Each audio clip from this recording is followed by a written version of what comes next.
Good morning students. तो बच्चों, हमने पिछली कक्षा में पढ़ा कि विधिवत शिक्षण की आवश्यकता। इसमें हमने पहले भाषा शिक्षण क्या है इसके बारे में समझा।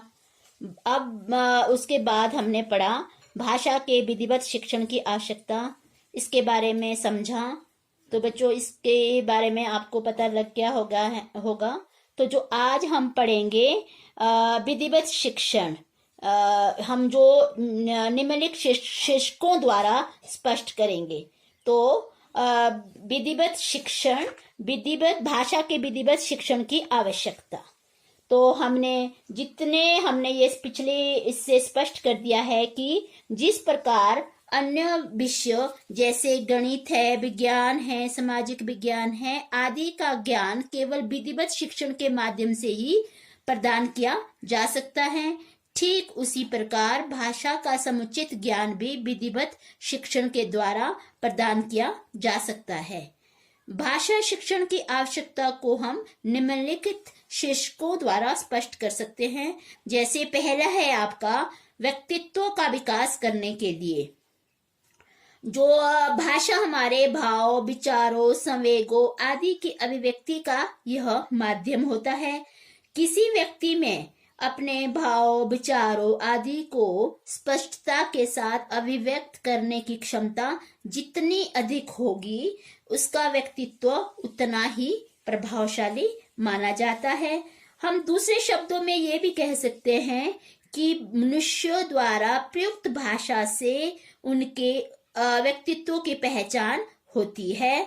और विद्यालय में विधिवत शिक्षण के दौरान शिक्षक बालक को भाषा के विविध पक्षों से परिचित करवाया जाता है, क्योंकि उसने मौखिक भाषा का प्रयोग करना तो पहले वो सक्षम हो चुका होता है अपने परिवार के परिवेश में रहकर, परंतु विधिवत शिक्षण के लिए उसे विद्यालय में आना पड़ता है और उसे उस हर चीज से परिचित करवाया जाता है। जैसे उसके उच्चारण दोष को दूर करता है, उसे शुद्ध वाक्य विन्यास से परिचित करवाता है। इस प्रकार वह बालक को वर्ण, शब्द, अर्थ, वाक्य आदि के निम्नलिखित रूपों से वह परिचित करवाता है। और धीरे धीरे बालक सटीक शब्दों का चयन कर अपने भाव को मौखिक व लिखित रूप में अभिव्यक्त करने में वह सक्षम हो जाता है। और जो ये विधिवत शिक्षण के द्वारा उसके चारों कौशलों का भी विकास होता है और उसका सर्वांगीण विकास भी होता है। हम संक्षेप में यही कह सकते हैं कि शिक्षा का एकमात्र प्रमुख उद्देश्य है कि बालक के व्यक्तित्व का सर्वांगीण विकास करना। तो यह भाषा के विधिवत शिक्षण द्वारा ही इस उद्देश्य को प्राप्त किया जा सकता है। दूसरा है आदर्श नागरिक बनाने के लिए। भाषा केवल विचार विनिमय का साधन नहीं है, इसके द्वारा बालक में नैतिकता, मानवीय संवेदना, जागरूकता आदि जैसे गुणों का भी विकास किया जाता है। यदि बालक को देश का आदर्श नागरिक बनाना है, तब सबसे पहले उसके व्यक्तित्व का सर्वांगीण विकास करना और उसमें मानवोचित गुणों को भरना बहुत जरूरी होता है। जो भाषा शिक्षण में प्राय साहित्यिक रचना की सहायता ली जाती है, या महापुरुषों की जीवनियों व आत्मकथाओं को पढ़कर या साहित्यिक रचनाओं आदि के माध्यम से भाषा शिक्षक बालक को भाषाई ज्ञान प्रदान करने के साथ साथ उसके चरित्र का निर्माण भी करता है। तीसरा है ज्ञान की वृद्धि के लिए।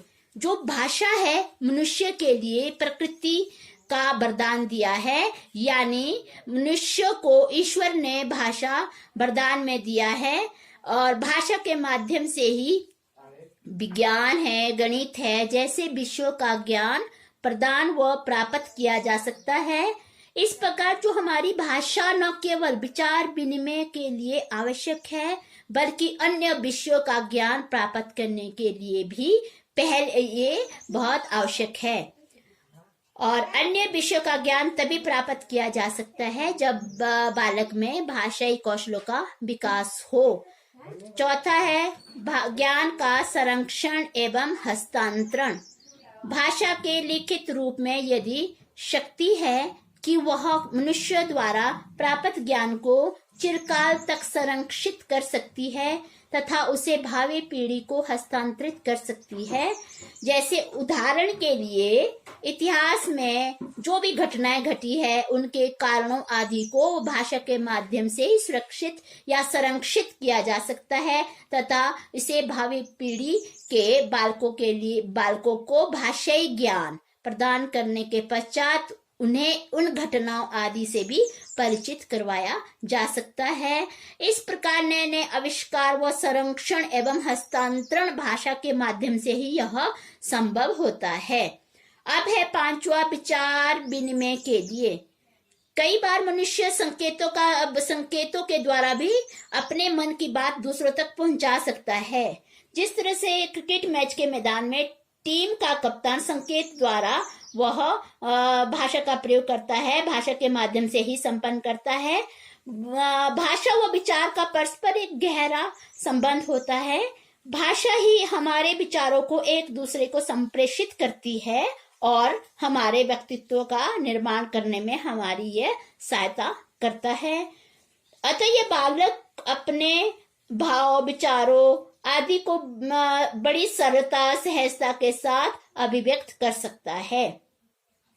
अब है जो छठा पॉइंट है वह है राष्ट्रीय एकता का निर्माण करने के लिए।